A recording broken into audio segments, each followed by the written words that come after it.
Assalamualaikum warahmatullahi wabarakatuh.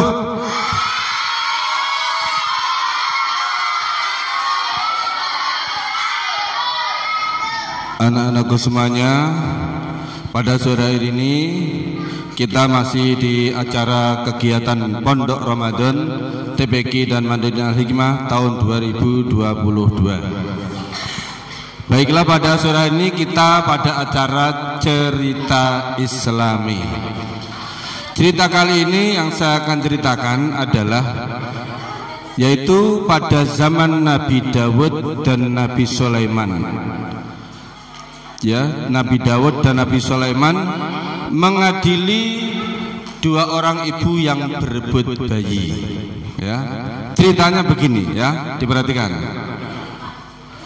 Pada zaman Nabi Dawud itu ada dua orang ibu yang kedua-duanya sama mempunyai bayi.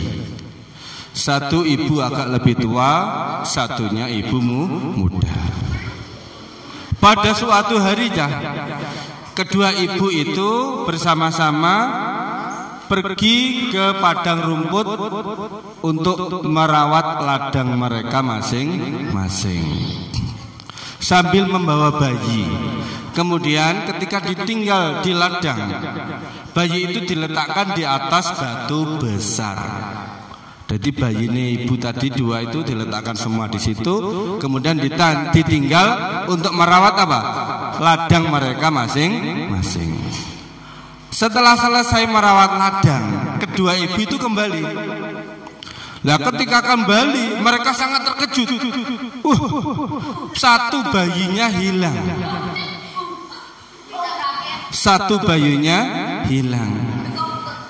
Diterkam oleh serigala, dimakan serigala. Maka ibu yang lebih tua itu, ini bayiku, ini bayiku. Bayinya diambil, diakuk oleh ibu tua itu. Ibu yang lebih muda gimana? Ini bayiku, saya tahu ciri-cirinya bayi ini. Akhirnya kedua ibu tadi terus bertengkar, berselisih untuk berebut bayi, mengakui bayi yang masih hidup itu adalah bayi mereka. Karena perselisihan yang tidak kunjung selesai, maka kedua ibu itu bersepakat untuk mencari keadilan menghadap kepada raja atau Nabi Dawud alaihi salam. Keduanya kemudian menghadap kepada Nabi Dawud. Bertemu dengan Nabi Dawud, ibu yang lebih tua itu menyampaikan dengan argumen yang sangat bagus sekali, sehingga Nabi Dawud ya, itu yakin kalau bayi itu miliknya siapa? Ibu yang lebih tua. Maka diputuskan oleh Nabi Dawud bahwa bayi ini adalah miliknya ibu yang lebih tua. Setelah keluar dari persidangan, ibu yang lebih muda tidak terima. Saya tidak terima dengan keputusan ini. Saya akan mencari pengadilan lagi. Akhirnya ibu yang lebih muda menghadap kepada Nabi Sulaiman alaihi salam. Kemudian ketika menghadap Nabi Sulaiman, kedua ibu itu oleh Nabi Sulaiman dipersilahkan untuk menceritakan kejadian masing-masing. Yang ibu lebih tua juga menceritakan bahwa bayi itu adalah bayinya, ciri-cirinya begini ya, dengan detail. Ibu yang lebih muda juga demikian, menceritakan ciri-ciri bayi itu ya. Kedua-duanya sama-sama tidak ada yang mau mengalah. Akhirnya Nabi Sulaiman begini, kalau kalian semuanya tidak ada yang mengalah dan tidak ada yang mau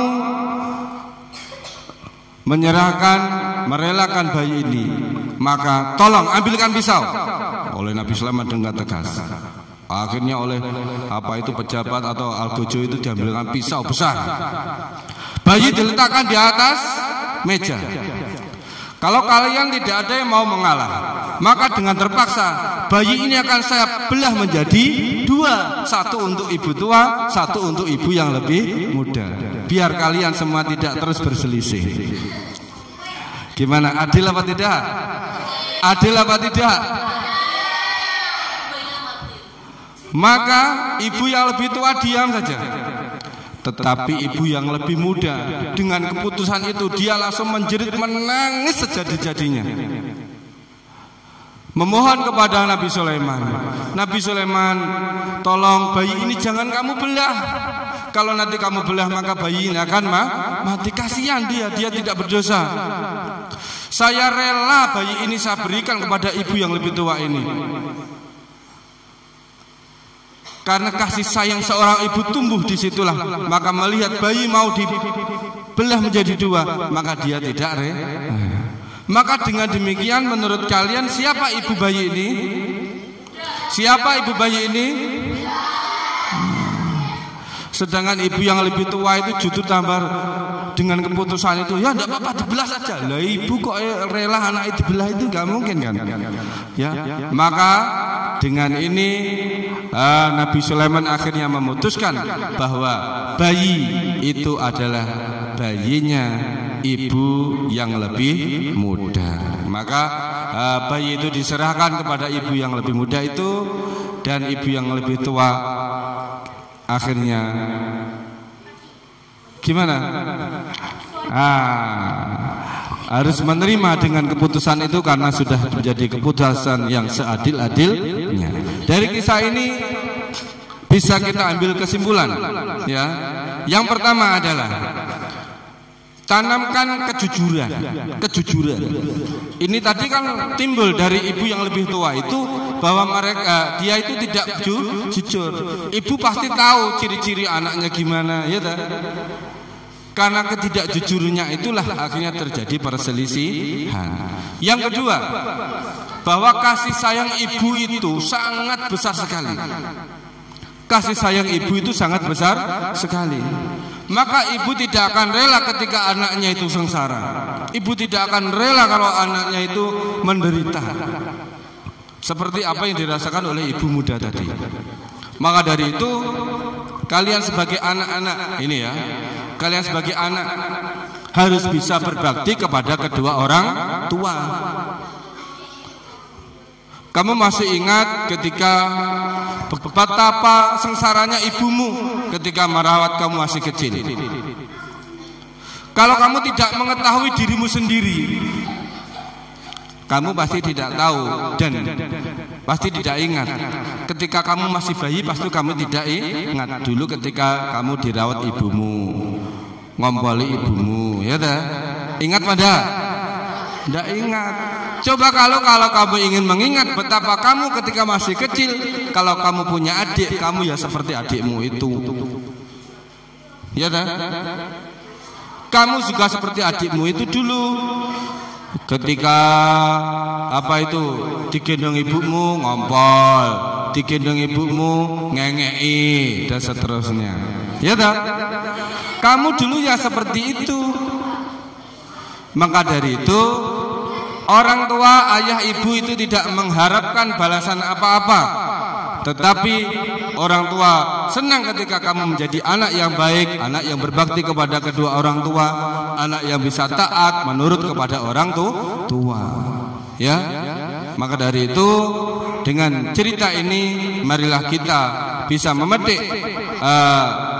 pelajaran yang kita dapatkan dari cerita ini, sehingga kita bisa menjadi anak-anak yang soleh, yang berbakti kepada kedua orang tua kita. Amin amin ya rabbal alamin. Wassalamualaikum warahmatullahi wabarakatuh.